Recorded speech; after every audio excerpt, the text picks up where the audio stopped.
오후 3시 휴양실 앞 복도는 언제나처럼 고요했습니다. 저는 월간 보고서 파일을 품에 안고 걸음을 멈췄습니다. 문틈 사이로 새어나오는 목소리 때문이었지요. 이번 분기 실적만 넘기면 우리 계획대로 진행할 수 있을 거예요. 현주의 목소리였습니다. 하지만 뭔가 달랐습니다. 평소 저에게 들려주던 그 부드럽고 상냥한 톤이 아니었지요. 마치 날이 선 칼처럼 차갑고 계산적인 어조였습니다. 저는 무의식 중에 발걸음을 죽였습니다. 심장이 조금씩 빨라지는 것을 느끼면서도 귀는 문 너머 대화에 집중되었지요. 조심해야 해. 걔가 눈치채면. 이번엔 낯익은 남자 목소리, 민석이었습니다. 제 절친한 친구이자 이 회사에서 함께 20년을 버텨온 동료 말입니다. 저는 그 자리에 얼어붙었습니다. 손끝이 차가워지는 것을 느꼈지요. 보고서를 든 팔에 힘이 빠져 종이가 바스락거렸습니다. 그 작은 소리라도 들릴까봐 숨을 죽였습니다. 걱정 마세요. 저 사람은 워낙 순진해서 의심할 줄도 모르거든요. 현주의 웃음소리가 들렸습니다. 그런데 그 웃음이 왜 이렇게 낯설게 느껴지는 걸까요? 3년간 들어온 웃음소리인데 말입니다. 저는 천천히 뒷걸음질 쳤습니다. 복도 끝까지 물러나서야 겨우 숨을 쉴 수 있었지요. 가슴이 답답했습니다. 뭔가 잘못되고 있다는 직감이 온몸을 휘감았습니다. 아저씨, 괜찮으세요? 얼굴이 안 좋아 보여요. 아니야, 괜찮아. 그냥 좀 피곤해서. 마야는 잠시 망설이더니 조심스럽게 입을 열었습니다. 있잖아요. 아저씨 현주 언니 말인데 현주가 어떻다고? 저도 모르게 목소리가 높아졌습니다. 마야가 움찔하는 것을 보고 목소리를 낮췄지요. 미안해, 마야야. 계속 말해봐. 그 언니요. 웃을 때랑 말할 때 눈이 달라요? 마야의 말에 저는 순간 멈췄습니다. 아이의 순수한 관찰력이 제가 막연히 느꼈던 불안감을 명확하게 짚어낸 것 같았지요. 눈이 다르다고? 네, 아저씨한테 웃어줄 때는 입만 웃고 눈은 안 웃어요? 근데 다른 사람들이랑 얘기할 때는 진짜 웃어요? 마야의 말이 가슴에 꽂혔습니다. 아이의 순진한 관찰이 방금 전 제가 들은 현주의 차가운 목소리와 겹쳐졌지요. 마야야, 그런 말 함부로 하는 거 아니야. 저는 아이를 타일렀지만 속으로는 마야의 말이 계속 맴돌았습니다. 정말 그런 걸까요? 제가 3년 동안 사랑했다고 믿었던 현주의 미소가 가짜였던 걸까요? 죄송해요, 아저씨. 그냥 아저씨가 좋으니까 그런 생각이 들었어요. 마야는 고개를 숙였습니다. 저는 아이의 어깨를 가볍게 토닥였지요. 고마워, 마야야. 걱정해줘서. 그날 오후 저는 업무에 집중할 수 없었습니다. 자꾸만 현주의 목소리가 떠올랐지요. 저 사람은 워낙 순진해서. 그 말이 귓가에 맴돌았습니다. 퇴근 시간이 되어도 저는 자리를 뜰 수 없었습니다. 현주와 마주치기가 두려웠지요. 회사가 조용해질 때까지 기다렸습니다. 창밖으로 어둠이 내려앉았습니다. 사무실에 혼자 남아 책상에 앉은 채 저는 지난 3년을 되돌아봤습니다. 현주와 처음 만났던 날, 프러포즈했던 날, 결혼 준비를 하던 모든 순간들이 스쳐 지나갔지요. 그런데 이상했습니다. 행복했다고 믿었던 기억들이 갑자기 흐릿하게 느껴졌습니다. 마치 안개 속을 들여다보는 것 같았지요. 저는 천천히 고개를 들어 창밖을 바라봤습니다. 도시의 불빛들이 반짝이고 있었지요. 평소와 똑같은 풍경이었는데 오늘따라 왜 이렇게 낯설게 느껴지는 걸까요? 뭔가 끝나가고 있었습니다. 아직 무엇인지는 모르겠지만 제가 믿어왔던 무언가가 조금씩 무너지기 시작하고 있었지요. 그리고 저는 알고 있었습니다. 내일부터는 모든 것이 달라질 거라는 것을 말입니다. 그날 밤 저는 한숨도 잘 수 없었습니다. 천장을 바라보며 현주의 차가운 목소리가 계속 귓가에 맴돌았지요. 저 사람은 워낙 순진해서. 그 말이 가슴에 박힌 가시처럼 아팠습니다. 새벽 5시 저는 포기하고 일어났습니다. 평소보다 2시간 일찍 회사로 향했지요. 텅 비어있는 사무실에서 저는 무언가를 찾기 시작했습니다. 뭘 찾는지도 명확하지 않았지만 어제의 불안감이 허상이길 바라면서 말입니다. 먼저 제 컴퓨터부터 확인했습니다. 최근 몇 달간의 업무 파일들을 하나씩 살펴봤지요. 그런데 이상했습니다. 분명히 저장해뒀던 신제품 기획서 중 일부가 사라져 있었습니다. 이상하네. 저는 중얼거리며 휴지통을 확인했지만 거기에도 없었습니다. 혹시나 해서 백업 폴더를 열어봤는데 거기서도 마찬가지였지요. 심장이 뛰기 시작했습니다. 우연의 일치일까요? 아니면 정말로. 형, 왜 이렇게 일찍 왔어? 뒤에서 들린 목소리에 저는 깜짝 놀라 돌아봤습니다. 민석이었습니다. 평소 같았다면 반가웠을 텐데 지금은 왠지 그의 얼굴을 직시하기가 어려웠지요. 아, 민석아. 너도 일찍 왔네. 응, 좀 정리할 게 있어서. 근데 형, 얼굴이 안 좋아 보이네. 괜찮아? 민석의 관심 어린 목소리였습니다. 20년 우정의 따뜻함이 담긴 바로 그 목소리였지요. 하지만 저는 이제 의심의 눈으로 그를 바라보게 되었습니다. 괜찮아. 그냥 못 잤어. 요즘 현주 씨랑 결혼 준비 때문에 스트레스 받지. 형 성격에 그런 게 쉽지 않을 텐데. 민석이 제 어깨를 토닥였습니다. 평소처럼 자연스러운 몸짓이었는데 왜 이렇게 어색하게 느껴지는 걸까요? 민석아, 혹시 우리 회사 기밀 자료가 밖으로 새어나간다는 얘기 들어본 적 있어? 저는 조심스럽게 물어봤습니다. 민석의 표정 변화를 놓치지 않으려고 유심히 지켜봤지요. 기밀 자료? 갑자기 그게 왜? 민석의 눈빛이 순간 흔들렸습니다. 아주 짧은 순간이었지만 저는 놓치지 않았지요. 아니야, 그냥 요즘 업계에서 그런 얘기들이 돌아서. 아, 그런 거구나. 뭐, 어느 회사든 있을 수 있는 일이지. 사람이 하는 일인데. 민석은 웃으며 대답했지만 그 웃음이 평소와 달라 보였습니다. 억지로 짓는 듯한 어색함이 있었지요. 오전 10시쯤 현주가 출근했습니다. 평소처럼 제자리로 와서 미소를 지었지요. 오빠, 오늘 일찍 오셨네요. 좀 정리할 게 있어서. 저는 현주의 눈을 바라봤습니다. 마야의 말이 떠올랐지요. 정말 입만 웃고 눈은 웃지 않는 걸까요? 오빠, 괜찮으세요? 얼굴이 피곤해 보여요.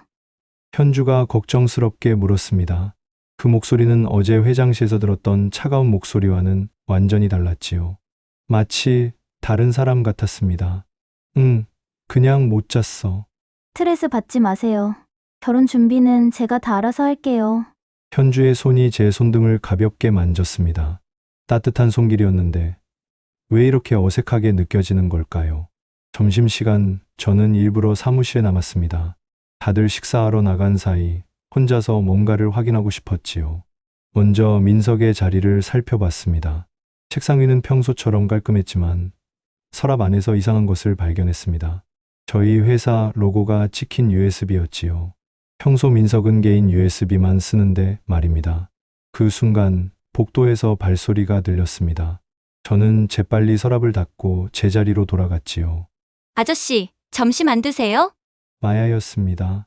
아이는 도시락을 들고 제 앞에 앉았지요. 너도 안 나갔구나. 네, 돈 아껴야 해서요. 아저씨는요? 나도 별로 배가 안 고파서. 마야는 도시락을 열며 저를 걱정스럽게 바라봤습니다. 아저씨, 오늘 더 안 좋아 보이세요. 혹시 어제 그 얘기 때문에 기분 나빠지셨어요? 아니야, 마야야. 내 잘못이 아니야. 저는 잠시 망설이다가 조심스럽게 물어봤습니다. 마야야, 혹시 민석 삼촌이나 현주 언니가 이상하게 행동하는 거 본 적 있어? 마야의 눈이 커졌습니다. 뭔가 말하고 싶어 하는 표정이었지요. 있어요. 뭘 봤어? 지난주에요. 제가 야근하고 있었는데 민석 삼촌이랑 현주 언니가 회의실에서 뭔가 얘기하고 있더라고요. 근데 다른 직원들은 다 퇴근할 시간이었어요. 제 심장이 쿵쾅거렸습니다. 뭐라고 하던? 잘 안 들렸어요. 근데 현주 언니가 뭔가 서류를 보여주면서 이렇게 하면 아무도 몰라라고 하던 것 같아요. 마야의 말에 저는 온몸에 소름이 돋았습니다. 정말 뭔가 일어나고 있었던 것입니다. 마야야, 이 얘기 다른 사람한테 하면 안 돼. 알았지? 네, 알겠어요. 그런데 아저씨, 정말 괜찮으세요? 저는 억지로 미소를 지었습니다. 하지만 속으로는 분노와 배신감이 치밀어 올랐지요. 오후 내내 저는 일에 집중할 수 없었습니다. 민석과 현주의 모든 행동이 의심스러웠습니다. 그들이 대화할 때마다 귀를 기울였고 움직임 하나하나를 주시했지요. 퇴근 시간이 되자 저는 결심했습니다. 확실한 증거를 찾겠다고 말입니다. 이런 의심 속에서 살 수는 없었지요. 그날 밤 저는 다시 회사로 돌아왔습니다. 야경이 근무하는 시간을 피해 몰래 들어갔지요. 보안실 CCTV를 확인하려고 했습니다.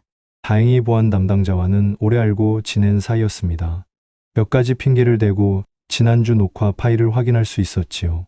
화면을 보는 순간 저는 숨이 막혔습니다. 마야가 말한 그날 밤 정말로 민석과 현주가 회의실에서 만나고 있었습니다.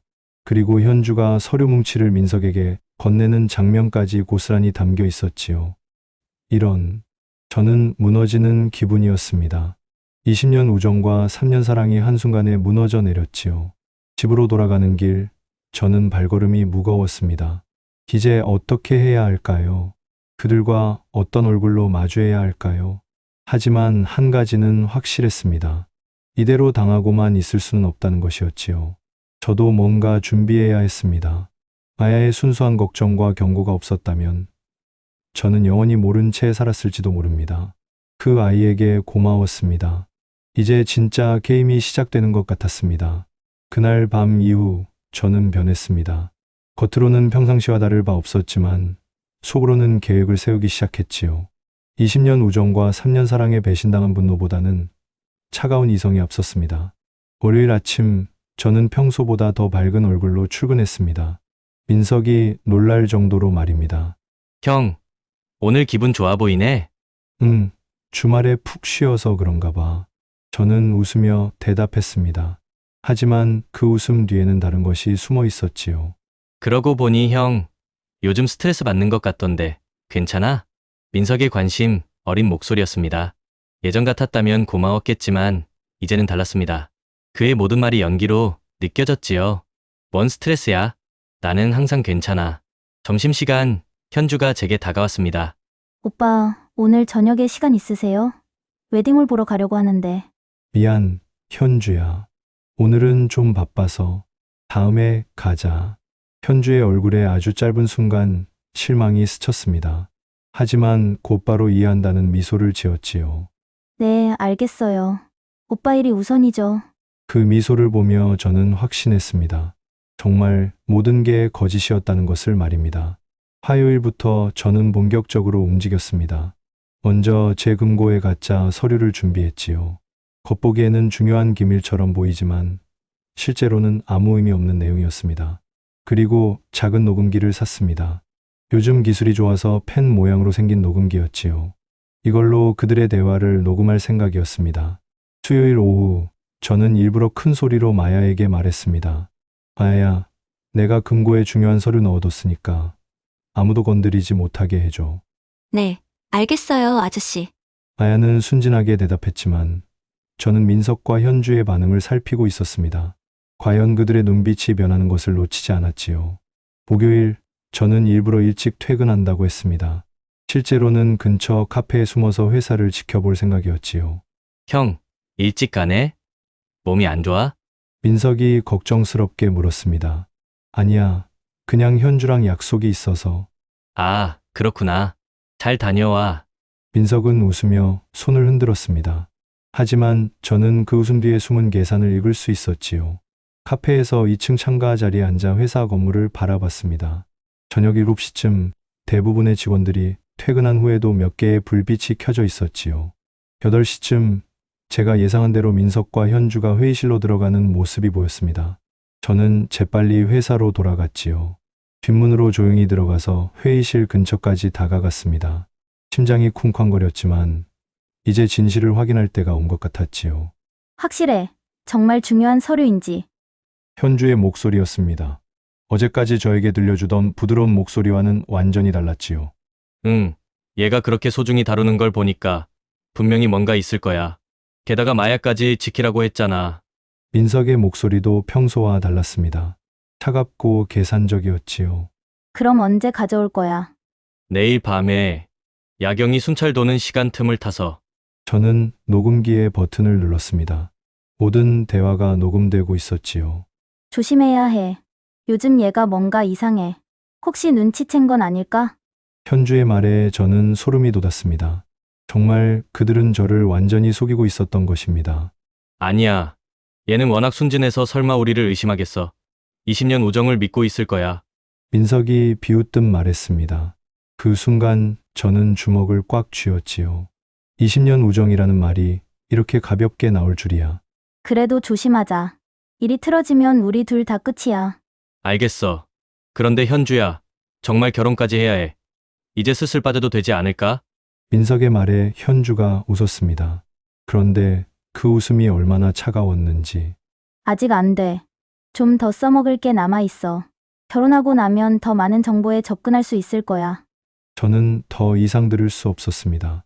조용히 자리를 떠났지요. 집으로 돌아가는 길, 저는 녹음기를 꽉 쥐고 있었습니다. 증거는 확보했지만 마음은 무너져 내렸지요. 3년간 사랑했다고 믿었던 사람이 저를 써먹을 대상으로 봤다니. 그날 밤 저는 또 잠을 이루지 못했습니다. 하지만 이번엔 다른 이유였지요. 분노와 배신감보다는 어떻게 해야 할지에 대한 고민 때문이었습니다. 경찰에 신고할 수도 있었습니다. 하지만 단순한 처벌로는 뭔가 부족했지요. 저는 그들이 저에게 한 짓을 똑같이 당해보길 원했습니다. 금요일 아침 마야가 제게 다가왔습니다. 아저씨, 오늘은 얼굴이 좀 나아 보여요. 그래? 나도 그런 것 같아. 그런데 아저씨, 어젯밤에 회사에 오셨어요? 마야의 말에 저는 깜짝 놀랐습니다. 어떻게 알았지? 제가 볼펜을 두고 와서 가지러 왔는데 아저씨 같은 분이 나가시는 걸 봤어요. 저는 잠시 당황했지만 곧 마음을 정했습니다. 마야에게는 진실을 말해야겠다고 생각했지요. 마야야, 너 혼자 있을 때 얘기하자. 점심시간 저는 마야와 함께 근처 작은 식당으로 갔습니다. 그리고 조심스럽게 입을 열었지요. 마야야, 내가 말한 게 맞았어. 현주 언니와 민석 삼촌이 뭔가 하고 있어. 마야의 눈이 커졌습니다. 정말요? 그럼 어떻게 하실 거예요? 아직 정확히는 모르겠어. 하지만 그냥 넘어갈 수는 없어. 마야는 잠시 생각하더니 말했습니다. 아저씨, 오늘은 꼭 이기셔야 해요. 이긴다고? 네. 나쁜 사람들한테 져서는 안 돼요. 아저씨는 좋은 사람이니까요. 마야의 순수한 응원에 저는 용기가 났습니다. 그날 오후 저는 마지막 준비를 했습니다. 경찰서에 전화해서 상황을 설명하고 내일 밤 현장에서 체포해달라고 요청했지요. 담당 경찰관은 증거가 확실한지 몇 번이나 확인했습니다. 저는 녹음 파일을 들려주며 모든 것을 설명했지요. 내일 밤 9시쯤 현장으로 오시면 됩니다. 현행범으로 체포하겠습니다. 전화를 끊고 나서 저는 창밖을 바라봤습니다. 20년 우정과 3년 사랑이 내일 밤이면 완전히 끝날 것 같았지요. 하지만 후회는 없었습니다. 진실은 밝혀져야 했고 정의는 실현되어야 했으니까요. 내일이면 모든 것이 끝날 것입니다. 토요일 밤 8시 30분. 저는 회사 근처 편의점에서 경찰들을 기다리고 있었습니다. 손바닥에 식은땀이 맺혔지요. 이제 정말 끝이 날 시간이었습니다. 준비됐습니까? 담당 형사가 조용히 물었습니다. 저는 고개를 끄덕였지요. 금고는 3층 회계팀 안쪽에 있습니다. 아마 9시쯤에는 들어갈 겁니다. 알겠습니다. 현행범으로 체포하겠습니다. 형사의 말에 저는 가슴이 두근거렸습니다. 20년 우정이 끝나는 순간이었지요. 9시 정각. 회사 건물이 고요했습니다. 야경의 순찰 시간을 노린 것 같았지요. 저는 형사들과 함께 뒷문으로 들어갔습니다. 복도를 조용히 걸어가며 3층으로 향했습니다. 엘리베이터 소리라도 날까봐 계단을 이용했지요. 발소리가 나지 않도록 조심스럽게 올라갔습니다. 3층 회계팀 앞에 도착했을 때 안쪽에서 희미한 불빛이 새어나오고 있었습니다. 정말 와 있었던 것입니다. 형사가 제게 손짓으로 신호를 보냈습니다. 저는 숨을 죽이고 기다렸지요. 안에서 작은 소리가 들렸습니다. 금고 여는 소리였습니다. 잠깐! 이거 뭐야? 민석의 목소리였습니다. 뭔가 이상함을 눈치챈 것 같았지요. 왜? 뭔가 이상해? 현주의 목소리도 들렸습니다. 이 서류들! 내용이 이상해! 다 가짜 같은데? 민석이 당황하는 소리였습니다. 제 함정에 완전히 걸려든 것이었지요. 바로 그 순간 형사가 문을 박차고 들어갔습니다. 경찰이다! 움직이지 마라! 뭐야? 민석이 놀라서 서류를 떨어뜨렸습니다. 현주는 창백한 얼굴로 얼어붙어 있었지요. 저도 뒤따라 들어갔습니다. 그들과 마주친 순간 공기가 얼어붙은 것 같았습니다. 너였구나. 민석이 저를 보며 중얼거렸습니다. 그의 목소리에는 배신감이 담겨 있었지요. 응, 나였어. 저는 담담하게 대답했습니다. 더 이상 숨길 필요가 없었으니까요. 오빠, 어떡해? 현주가 떨리는 목소리로 말했습니다. 그녀의 얼굴에 화장이 번져 있었지요. 너희 대화 다 들었어. 녹음도 했고, 저는 녹음기를 꺼내 보였습니다. 현주의 얼굴이 더욱 창백해졌지요. 기업 기밀 유출 혐의로 체포합니다. 형사가 수갑을 꺼내며 말했습니다. 그 순간 현주가 울음을 터뜨렸지요. 오빠, 정말 사랑했어요. 믿어주세요. 현주가 저에게 매달렸습니다.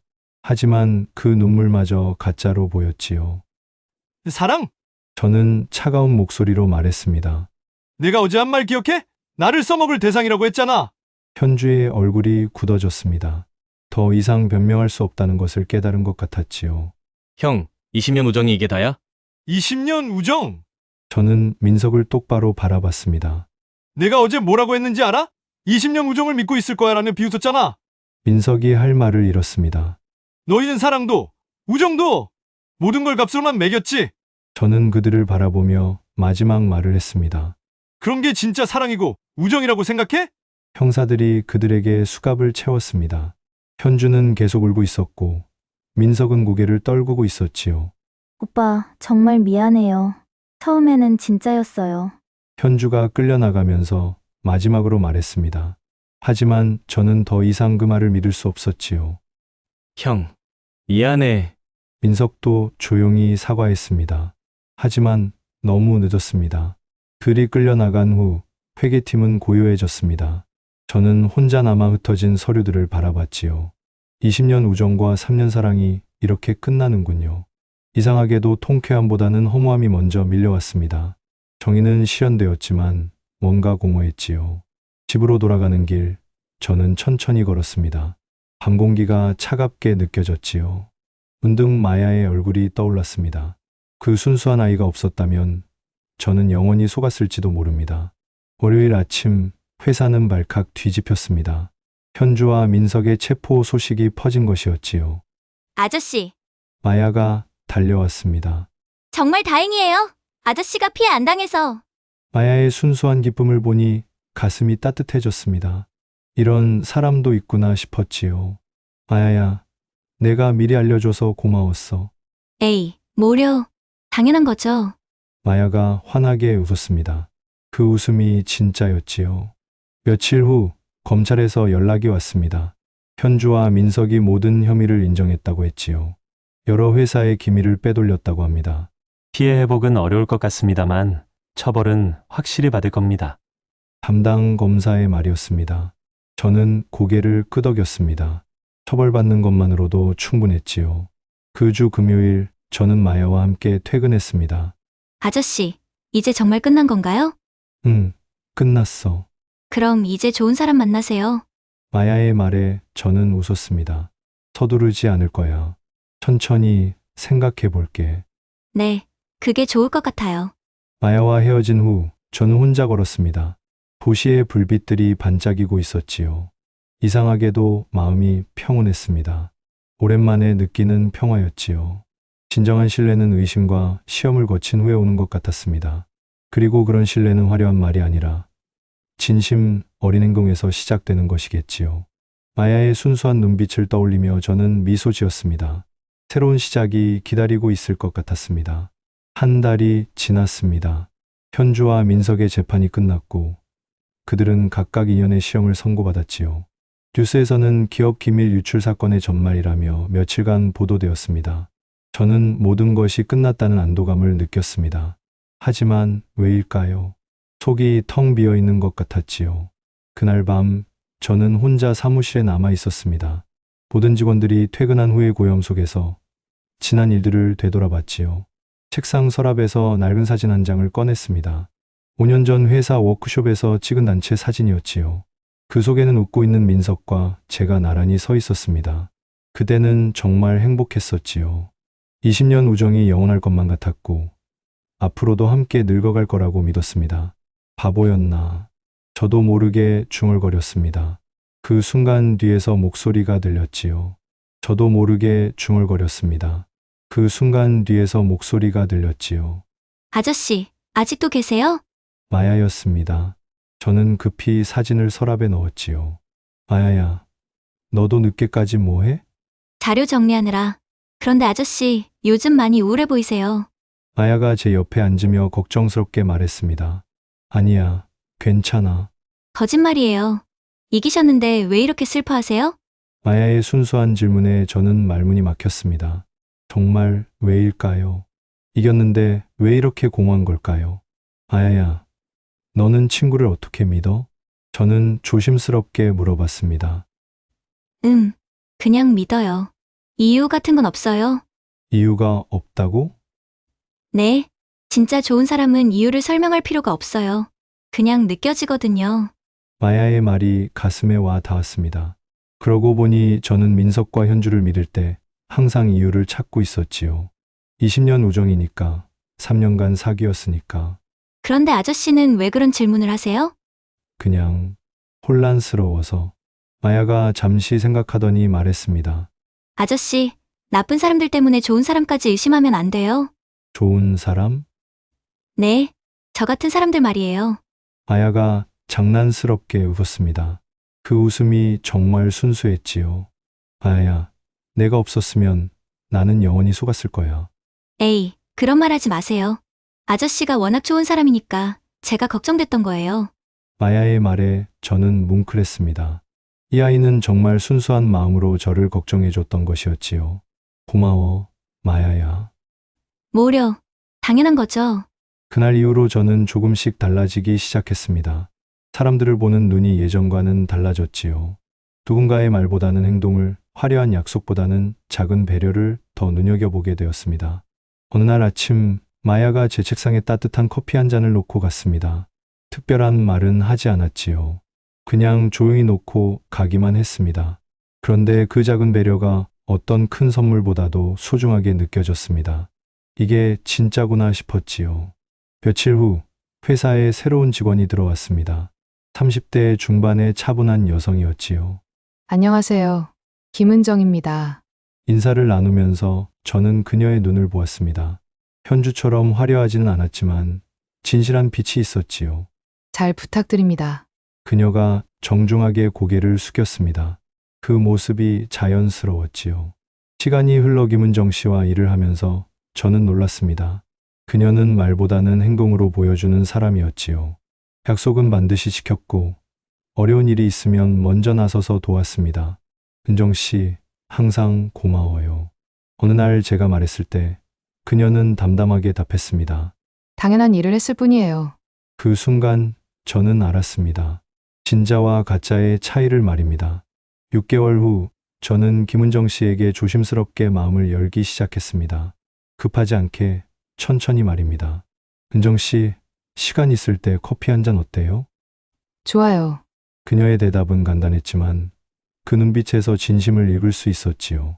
카페에서 대화를 나누면서 저는 편안함을 느꼈습니다. 무언가를 증명하려고 애쓸 필요가 없었지요. 그냥 자연스럽게 대화가 이어졌습니다. 사실 저도 비슷한 경험이 있어요. 은정 씨가 조용히 말했습니다. 사람을 너무 쉽게 믿었다가 상처받은 적이 있거든요. 어떻게 극복하셨어요? 시간이 걸렸어요. 그리고 깨달았죠. 진짜 좋은 사람은 화려하게 포장하지 않는다는 걸. 그녀의 말에 저는 고개를 끄덕였습니다. 정말 그랬지요. 그날 밤 집으로 돌아가는 길에 저는 하늘을 올려다봤습니다. 별들이 반짝이고 있었지요. 문득 마야의 말이 떠올랐습니다. 진짜 좋은 사람은 이유를 설명할 필요가 없어요. 그냥 느껴지거든요. 그리고 은정 씨의 말도 생각났습니다. 진짜 좋은 사람은 화려하게 포장하지 않는다. 저는 지금까지 잘못 살아왔던 것 같았습니다. 겉모습에 속고 달콤한 말에 현혹되고 화려한 약속의 마음을 빼앗기며 살았지요. 하지만 이제는 달랐습니다. 사람을 보는 진짜 기준을 알게 되었으니까요. 그날 밤 저는 오랜만에 편안한 잠을 잤습니다. 꿈속에서 마야가 웃고 있었지요. 그 순수한 웃음이 저에게 말하는 것 같았습니다. 아저씨, 이제 진짜를 찾으셨네요. 1년 후 저는 은정 씨와 조용한 결혼식을 올렸습니다. 화려하지 않았지만 진심이 담긴 결혼식이었지요. 마야가 축하 인사를 했습니다. 아저씨, 정말 좋은 분 만나셨어요. 눈빛이 달라요? 마야의 말에 저는 웃었습니다. 이 아이는 정말 사람을 볼 줄 아는군요. 그날 밤 신혼여행을 떠나기 전에 저는 잠시 회사에 들렀습니다. 지난 날을 정리하고 싶었지요. 텅 빈 사무실에서 저는 창밖을 바라봤습니다. 새벽이 밝아오고 있었지요. 저는 조용히 중얼거렸습니다. 진정한 신뢰는 종이 위가 아니라 눈빛에서 시작되는 거지. 그리고 마야와 은정 씨의 얼굴을 떠올렸습니다. 둘 다 진실한 눈빛을 가진 사람들이었지요. 새벽 공기가 상쾌했습니다. 새로운 하루가, 새로운 삶이 시작되는 것 같았지요. 이제 저는 진짜를 알고 있었습니다. 혹시 여러분도 주인공처럼 이 사람은 진짜 믿어도 되는 사람일까 고민해 본 적 있으신가요? 그리고 마야처럼 별날 없이도 내 편이 되어준 사람이 있으신가요? 댓글로 여러분의 경험을 나눠주세요. 서로의 이야기가 큰 위로가 될 것 같습니다.